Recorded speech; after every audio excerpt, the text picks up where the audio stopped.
Hello बच्चों, मैं स्मिता बिजलवान स्वागत करती हूँ आपका आईसीटी वर्चुअल क्लासरूम में। आशा करती हूँ आप सभी स्वस्थ हों और अच्छे से अपनी पढ़ाई कर रहे हो। आज हम पढ़ने जा रहे हैं क्लास 11 केमिस्ट्री का chapter some basic concept of chemistry. चलिए, तो ये चैप्टर हमने स्टार्ट कर लिया था अपने प्रीवियस लेक्चर में, काफी आगे तक हम बढ़ गए थे। आज जो है हम अपने जो लास्ट लेक्चर में हमने जो टॉपिक कवर किया था, जिसमें कि हम एटॉमिक नंबर, मास नंबर यानी कि परमाणु संख्या, द्रव्यमान संख्या के बारे में पढ़ रहे थे। तो हम वहां पर यही पढ़ रहे थे कि किसी भी एलिमेंट की जो है परमाणु संख्या, द्रव्यमान संख्या कैसे निकालते हैं, कैसे उनमें जो है न्यूट्रॉन की संख्या, प्रोटॉन की संख्या, इलेक्ट्रॉन की संख्या निकाली जाती है। चलिए, तो एक बार इसको रिवाइज कर लेते हैं, फिर आज इसको कंटिन्यू करेंगे और आगे बढ़ेंगे। चलिए, तो यहाँ पर हमने पढ़ा कि एटॉमिक नंबर और मास नंबर, एटॉमिक नंबर को Z से रिप्रेजेंट किया जाता है और मास नंबर को A से रिप्रेजेंट किया जाता है। कंफ्यूजन नहीं होना, एटॉमिक नंबर को A से नहीं करना, atomic number Z, mass number A। ठीक, कोई बच्चे ऐसे ना कर ले कि A से एटॉमिक नंबर दिखा दिया और Z से मास नंबर दिखा रहे, नहीं। A से हमारा मास नंबर और Z से हमारा एटॉमिक नंबर। ठीक, अब जो हमारा एटॉमिक नंबर है यानी कि परमाणु की जो संख्या है, वही हमारी न्यूट्रॉन की संख्या भी होती है, सॉरी प्रोटॉन की संख्या भी होती है। हमने कहा Z से परमाणु संख्या है, तो वही हमारे प्रोटॉन की संख्या भी होगी। ठीक, अगला हमने कहा न्यूट्रॉन की संख्या कैसे निकाली जाती है। जो हमारा मास नंबर है यानी कि द्रव्यमान संख्या से एटॉमिक नंबर यानी कि परमाणु संख्या को जब हम घटाते हैं, तो हमारे पास क्या निकल के आती है, हमारे न्यूट्रॉन की संख्या निकल आती है। ठीक, आगे बढ़े। अब हमने प्रोटॉन निकालना सीख लिया, न्यूट्रॉन निकालना सीख लिया। अब एक इंपॉर्टेंट चीज है, इलेक्ट्रॉन कैसे निकालेंगे। इलेक्ट्रॉन के लिए हमने दो चीजें पढ़ी कि इलेक्ट्रॉन की क्या होती है, दो स्पेशी होती है। एक क्या होता है, एक तो न्यूट्रल होता है यानी कि उदासीन होता है, दूसरा चार्ज स्पेशी होती है जिसमें चार्ज होता है, पॉजिटिव हो सकता है, नेगेटिव हो सकता है। ठीक, पॉजिटिव चार्ज वाले को कैटायन कहते हैं, नेगेटिव चार्ज वाले को एनायन कहते हैं। ठीक है, चलिए, इस प्रकार हमने निकाला यहाँ पर। तो हमने क्या कहा, कैसे निकालते हैं इलेक्ट्रॉन की संख्या, जब हमारा जो एटम है वो उदासीन हो। जब एटम क्या है, उदासीन है या न्यूट्रल है, तो इलेक्ट्रॉन की संख्या प्रोटॉन की संख्या के बराबर होती। और प्रोटॉन की संख्या किसके बराबर होती है, एटॉमिक नंबर के बराबर यानी कि परमाणु संख्या के बराबर होती है। ठीक, और अगर हमारी चार्ज स्पेशी है यानी कि उसमें कोई चार्ज है, पॉजिटिव चार्ज है या नेगेटिव चार्ज है, फिर कैसे निकालेंगे इलेक्ट्रॉन की संख्या। अगर पॉजिटिव चार्ज है तो जितना पॉजिटिव चार्ज है उतना चार्ज क्या कर देंगे, उसमें से माइनस कर देंगे। किससे माइनस करेंगे, प्रोटॉन की संख्या से उतना चार्ज माइनस कर देंगे जितना प्लस है। ठीक, प्लस यानी कि अगर लिखा हुआ है 2+, तो दो क्या कर देंगे, माइनस कर देंगे। अगर लिखा है 1+, तो 1 क्या कर देंगे, माइनस कर देंगे। ठीक, जैसे कि यहाँ पर प्रोटॉन की संख्या जो है, जो भी होगी, अगर एनायन है हमारे पास तो उतना चार्ज हम क्या कर देंगे, ऐड कर देंगे। जैसे कि हम यहाँ पर देख पा रहे हैं, हमारे पास क्या है, एनायन है। ठीक, यहाँ पर प्रोटॉन की संख्या कितनी है, 8, एनायन कितने हैं, 2, तो 2 एनायन क्या कर देंगे, हम ऐड कर देंगे। तो आपको याद रखना है, जहां पर कैटायन यानी कि पॉजिटिव चार्ज है, वहां पर चार्ज की जो संख्या उसे माइनस करना है, और जहां पर नेगेटिव यानी कि एनायन है, वहां पर चार्ज की संख्या को क्या करना है, ऐड करना है। ठीक, रिवाइज कीजिए, इसे नोट कीजिए, फिर हम इससे रिलेटेड क्वेश्चन अभी करते हैं। चलिए, क्वेश्चन करते हैं। अब क्वेश्चन हमारे पास, एन एलिमेंट, कोई एलिमेंट हमारे पास है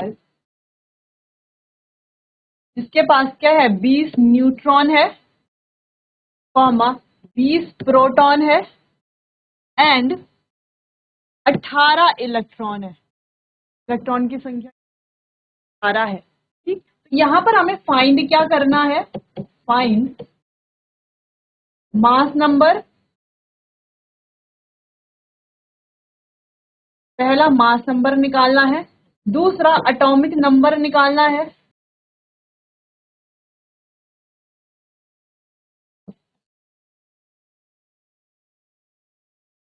एटॉमिक नंबर, और तीसरा इसमें चार्ज बताना है या नेचर बताना है, नेचर ऑफ एलिमेंट।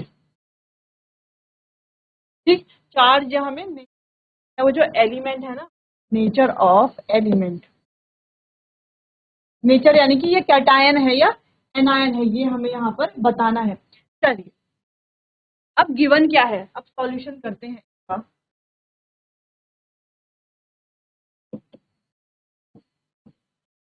अब सॉल्यूशन में गिवन क्या है, देखो क्या क्या दिया गया हमारे पास।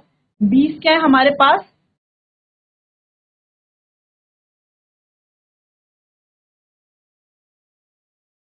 न्यूट्रॉन है। 20 क्या है हमारे पास, प्रोटॉन है। और 18 क्या है हमारे पास,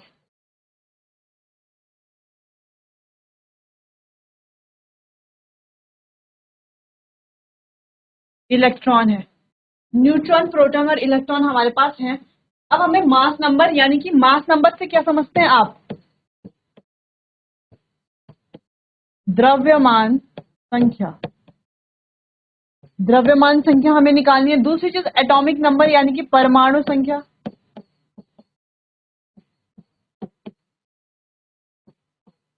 तीसरा चार्ज हमें यहाँ पर निकालना है, एलिमेंट कैटायन है या एनायन है। अब देखो 20 क्या है, न्यूट्रॉन है, ठीक। और 20 क्या है, प्रोटॉन है। तो प्रोटॉन किसके बराबर होता है, प्रोटॉन किसके बराबर होता है, एटॉमिक नंबर के बराबर होता है, यानी कि परमाणु संख्या के बराबर होता है। यही तो पढ़ा था ना हमने पीछे कि जितने प्रोटॉन, प्रोटॉन किसके बराबर होते हैं, परमाणु संख्या के बराबर। यानी कि परमाणु संख्या कितनी आ गई, 20 आ गई, आ गई 20। परमाणु संख्या कितनी आ गई, 20 आ गई, ठीक। यानी कि हमने जो पहला तो हमने निकाल दिया, दूसरा हमने निकाल दिया, परमाणु संख्या निकाल दिया, ठीक। अब हम कह रहे हैं मास नंबर कैसे निकालते हैं। मास नंबर का हमने एक फॉर्मूला पढ़ा था। क्या पढ़ा था फॉर्मूला, कि न्यूट्रॉन प्लस प्रोटॉन, प्रोटॉन और न्यूट्रॉन को ऐड कर देंगे तो हमारा मास नंबर आ जाएगा। देखो देखो न्यूट्रॉन है यहाँ पर। देखो न्यूट्रॉन की संख्या कैसे निकालते, सबसे पहले ध्यान दें यहाँ पर न्यूट्रॉन की संख्या कैसे निकालते थे हम, atomic number minus Z. Z क्या है हमारा, sorry, mass number minus Z, mass number से जेड को माइनस करेंगे। अगर यही मास नंबर हमें निकालना है, ये मास नंबर अगर हमें निकालना है तो ये मास नंबर कैसे निकालेंगे। देखो ये मास नंबर हमें निकालना है, ए हमें निकालना है, कैसे निकालेंगे। तो न्यूट्रॉन की संख्या तो यहाँ है प्लस, ये z इधर चला जाएगा, z को हम प्लस कर देंगे। अब z देखो किसके बराबर होता है, प्रोटॉन के बराबर होता है। यानी कि अगर न्यूट्रॉन प्लस प्रोटॉन करे तो हमारा क्या आ जाएगा, a आ जाएगा।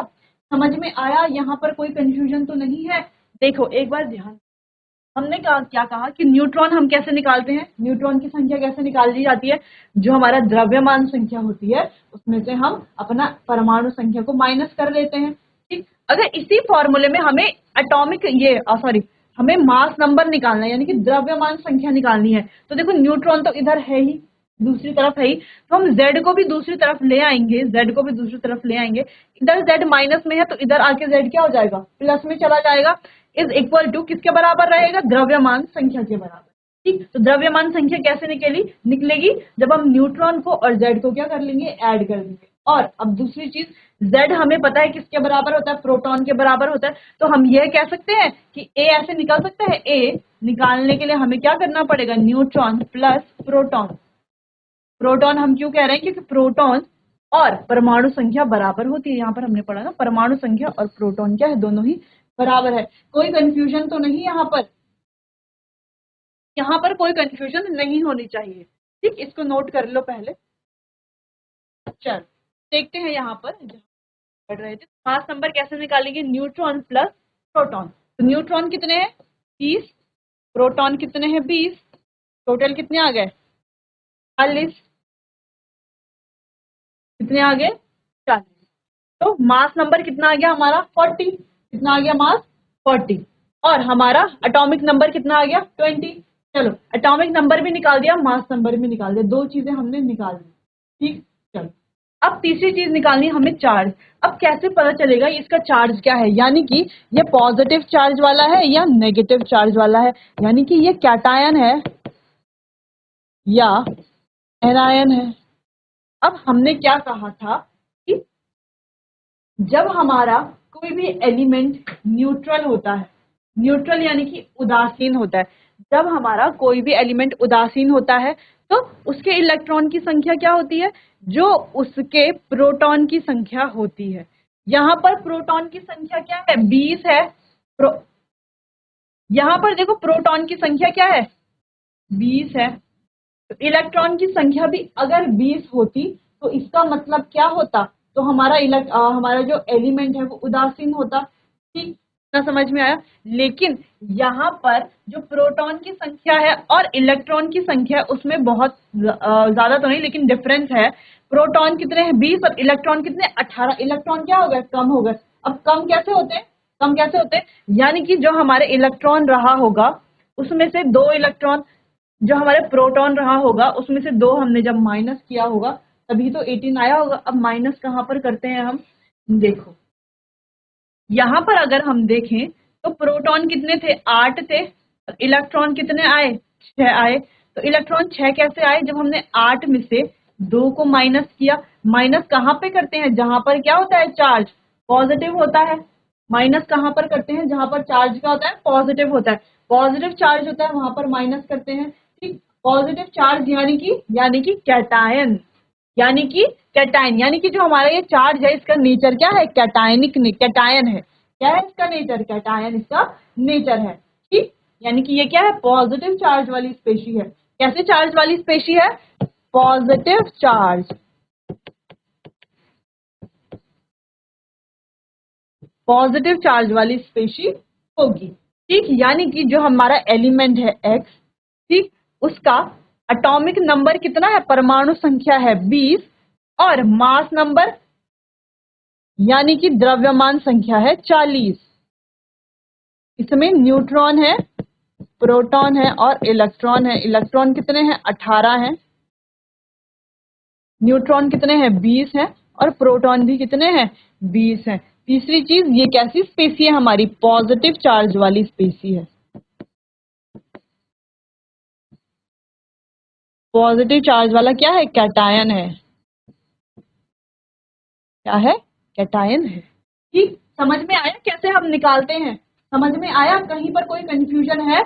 देखो ये जो एलिमेंट है, ठीक, इसका atomic number, mass number, neutron, proton, electron, इसमें क्या होती है, थोड़ा कंफ्यूजन होती है। ठीक, तो आपको यहाँ पर कंफ्यूज नहीं होना, आपको जो है अच्छे से यहाँ पर समझना है। कहीं पर कोई कंफ्यूजन हो रही तो आप मुझसे पूछ सकते हैं। एक बार हम फिर से रिवाइज करेंगे, सारे फॉर्मूलों को एक शीट में लिख देंगे ताकि आपको कोई कंफ्यूजन ना हो। ठीक, पहले जो है ये क्वेश्चन जो है ये आप सॉल्व कर लीजिए, फिर आगे बढ़ते हैं। चलो, ये समझ आया। यानी कि हम क्या कह रहे हैं, ये जो x है यहाँ पर 2 पॉजिटिव होगा, है ना, 2 पॉजिटिव है तभी तो प्रोटॉन में से 2 माइनस करा तो 18 इलेक्ट्रॉन। ठीक, चलो एक बार जो है पहले कोई एलिमेंट ये है, क्या होता है इसका एटॉमिक नंबर, और ये क्या होता है, मास नंबर। ठीक, यहाँ पर तो कोई कंफ्यूजन नहीं होगी। ठीक, अब देखो इसमें कैसे निकालते हैं, z किसके बराबर होता है, एटॉमिक नंबर,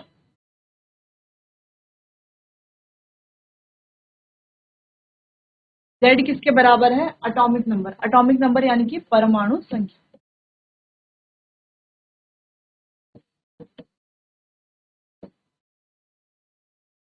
ठीक, अपरमाणु संख्या ही किसके बराबर है, नंबर ऑफ प्रोटॉन के बराबर बराबर है।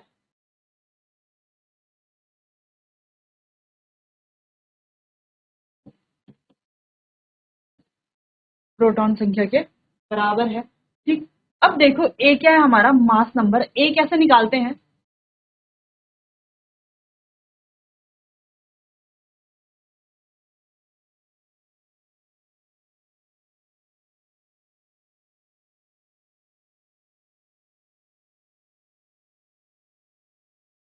यानी कि ए क्या है हमारा, द्रव्यमान संख्या। द्रव्यमान संख्या कैसे निकाली जाती है, न्यूट्रॉन प्लस प्रोटॉन। हम न्यूट्रॉन को और प्रोटॉन को ऐड करते हैं तो हमारा एटॉमिक नंबर आ जाता है। ठीक, दूसरी चीज, न्यूट्रॉन की संख्या कैसे निकालते हैं, नंबर ऑफ न्यूट्रॉन।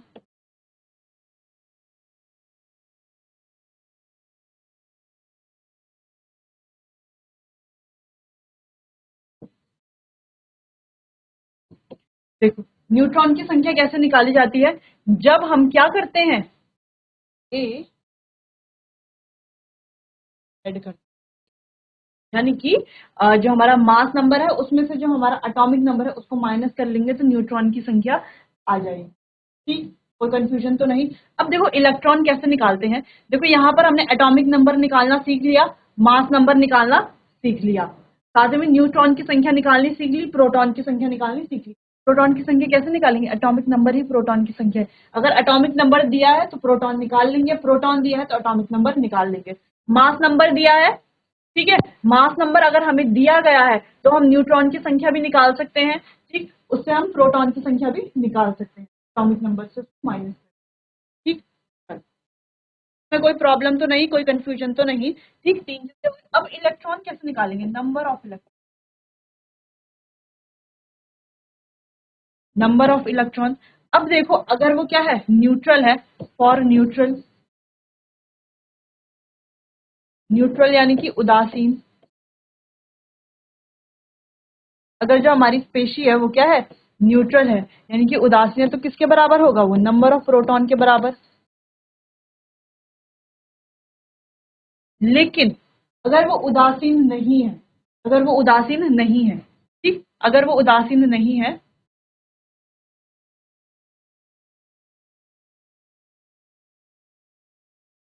अगर वो चार्ज्ड है, ठीक, तो कैसे निकालेंगे, पॉजिटिव चार्ज के लिए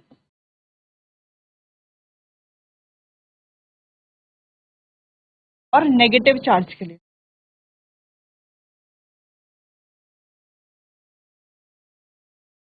समझते हैं, पॉजिटिव चार्ज से सब लोग नेगेटिव चार्ज से भी समझते हैं। पॉजिटिव चार्ज अगर है और नेगेटिव चार्ज अगर है तो नंबर ऑफ प्रोटॉन,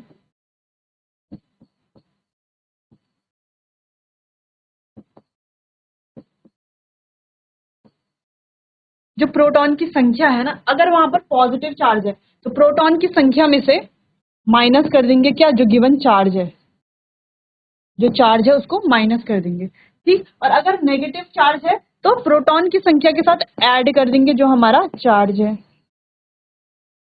क्या कर देंगे, ऐड प्रोटॉन की संख्या के साथ जो हमारा चार्ज है। तो इस प्रकार से हम क्या निकाल लेंगे, सारी ही चीजें निकाल सकते हैं, आराम से निकाल सकते हैं। देखो एटॉमिक नंबर निकाल लेंगे प्रोटॉन की संख्या के बराबर, मास नंबर निकाल लेंगे n प्लस p करके, यानी कि न्यूट्रॉन प्लस प्रोटॉन। n किसको दर्शा रहा है, न्यूट्रॉन को। तो कंफ्यूजन नहीं होना यहाँ पर। देखो एक बार यहाँ पर मैं लिख लेती हूँ,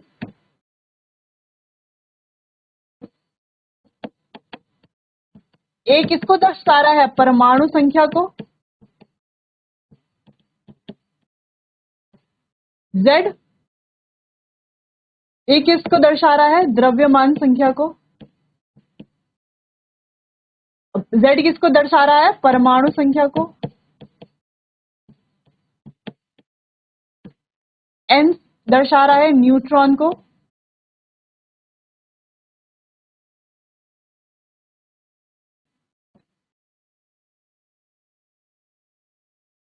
ठीक है, ये किसको दर्शा रहा है, इलेक्ट्रॉन। ठीक, तो यहाँ पर कोई कंफ्यूजन नहीं होनी चाहिए। इसे आप अच्छे से क्या कर लो, नोट कर लो।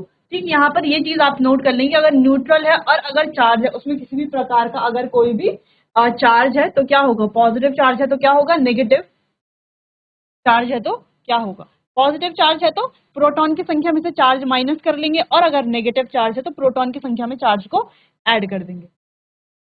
समझ में आया इतना, समझ में आ गया। चलो इसको नोट कर लो, फिर आगे बढ़ते हैं। चलिए, इतना समझ में आया, कोई कंफ्यूजन तो नहीं। चलिए तो इसे नोट कर लीजिए, आगे बढ़ते हैं अगले टॉपिक की तरफ। अगला टॉपिक है हमारा atomicity.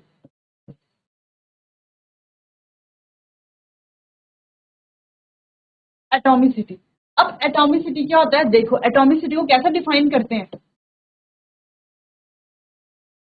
Number of atom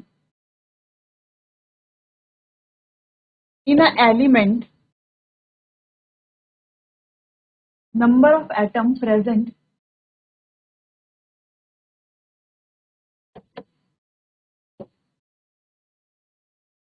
number of atom present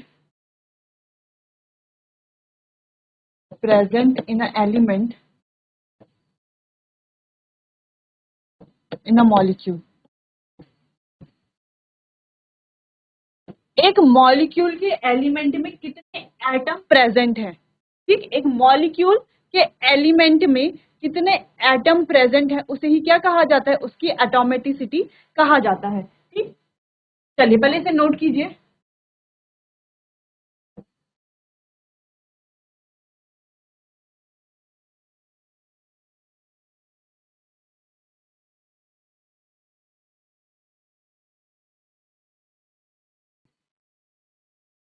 ये लिख लो, number of atom of an element in a molecule, यानी कि एक मॉलिक्यूल में एक एलिमेंट के कितने एटम है, वही बात है। या number of atom present in element in a molecule, ये लिख लो, या number of atom of an element in a molecule. तो एक मॉलिक्यूल में एक एलिमेंट के कितने एटम प्रेजेंट है उसे क्या कहा जाता है, एटॉमिसिटी कहा जाता है, ठीक। एटॉमिसिटी को लेकर कोई कंफ्यूजन तो नहीं। देखो जैसे कि तो क्या मतलब है, एलिमेंट भी आ गया, एटम भी आ गया, मॉलिक्यूल भी आ गया, क्या मतलब है इसका, जैसे हम कहें F8 या H2SO4। अब देखो इसमें सल्फर के कितने एटम है, 8, इसकी एटॉमिसिटी क्या हो गई, 8 हो गई। इसकी एटॉमिसिटी कितनी है, 4। अब इसमें देखो अलग अलग एटॉमिसिटी है, देखो हाइड्रोजन की एटॉमिसिटी, सल्फर की एटॉमिसिटी और ऑक्सीजन की एटॉमिसिटी। देखो तो हाइड्रोजन कितने हैं यहाँ पर, देखो 2 हाइड्रोजन है, तो हाइड्रोजन की एटॉमिसिटी 2। सल्फर कितने हैं, 1 है, सल्फर की 1। और ऑक्सीजन कितने हैं, 4 है, ऑक्सीजन की 4। अगर हम टोटल बात करें तो टोटल कितनी है एटॉमिसिटी, 7। H2SO4 में टोटल एटॉमिसिटी कितनी है, 7 है, ठीक। और अगर हम अलग अलग कहें तो हाइड्रोजन की 2, सल्फर की 1 और ऑक्सीजन की 4। तो यानी कि जितने उसके एटम है वही क्या हो जाएगी, उसकी एटॉमिसिटी हो जाएगी, ठीक। अगर हम कहें CH4 तो देखो कार्बन की 1, हाइड्रोजन की 4, कार्बन की 1, हाइड्रोजन की 4, टोटल कितनी, 5, ठीक। तो ऐसे निकालते हैं हम एटॉमिसिटी, ठीक। तो एटॉमिसिटी को लेके कोई कंफ्यूजन तो नहीं। Number of atom of an element, element के जो एटम होंगे एक मॉलिक्यूल में कितने हैं, ठीक, वो हमें यहाँ पर बताते हैं, उसी को क्या कहते हैं, एटॉमिसिटी कहा जाता है। चलिए तो नोट कर लीजिए, अगर जैसे आपको ये कहा जाए कि हाइड्रोजन की एटॉमिसिटी बताओ C4H10 में, C4H10 में हाइड्रोजन की एटॉमिसिटी बताइए, तो हाइड्रोजन की एटॉमिसिटी क्या है, 10 है। क्वेश्चन क्या है, C4H10 हाइड्रोजन की एटॉमिसिटी H10 में क्या बताना है हमें बताना है हाइड्रोजन की एटॉमिसिटी। तो हाइड्रोजन की एटॉमिसिटी 10। अगर वही हमें कहा जाए कि C4H10 में कार्बन की एटॉमिसिटी बताइए, तो कार्बन की एटॉमिसिटी क्या है, 4, ठीक। तो कोई कंफ्यूजन तो नहीं है एटॉमिसिटी को लेके। चलिए तो एटॉमिसिटी का कॉन्सेप्ट भी यहाँ पर हो गया, इसे नोट कर लीजिए। अच्छा यही चीज कहाँ पर काम आएंगी, जब हम क्वेश्चन करेंगे ना, मोल कॉन्सेप्ट से रिलेटेड क्वेश्चन करेंगे तो वहां पर एटॉमिसिटी हमारे काम आती है, ठीक। चलिए तो एटॉमिसिटी का मतलब क्या है, वैसे तो कुछ खास मतलब है नहीं कि S8 है तो S8 एटॉमिसिटी हो गई, वैसे तो इजी, लेकिन ये टर्म आएगा ना वहां पर लिखा हुआ एटॉमिसिटी, तो कंफ्यूज नहीं होना कि अब एटॉमिसिटी क्या है, एटॉमिसिटी निकालना तो बताया ही नहीं, कैसे करेंगे एटॉमिसिटी। तो ये टर्म याद रखने के लिए ये हमें कॉन्सेप्ट पढ़ना जरूरी था, ठीक। चलिए तो इसे नोट कर लीजिए, फिर आगे बढ़ते हैं। चलिए तो ये आपने नोट कर लिया होगा। अब कल जो है हम पढ़ेंगे कि एक न्यूट्रॉन का मास क्या होता है, एक प्रोटॉन का मास किसके बराबर होता है, ठीक। तो यूनिफाइड मास क्या होता है, इसको हम डिस्कस करेंगे, साथ ही मोल कॉन्सेप्ट के बारे में, एवरेज एटॉमिक मास के बारे में, और आइसोटर्म्स जो होते हैं हमारे, isotopes, isotones, isobars, iso electrons, ठीक। तो इसको हम क्या करेंगे अपने नेक्स्ट सेशन में डिस्कस करेंगे अच्छे से। तब तक के आज के लिए बस इतना ही, जो भी हमने पढ़ा है उसे नोट कर लीजिए, अच्छे से समझ लीजिए, कहीं पर कोई कंफ्यूजन होती है तो आप मुझसे पूछ सकते हैं। चलिए तो मिलते हैं अपने आने वाले अगले सेशन में, तब तक के लिए आपका बहुत बहुत धन्यवाद।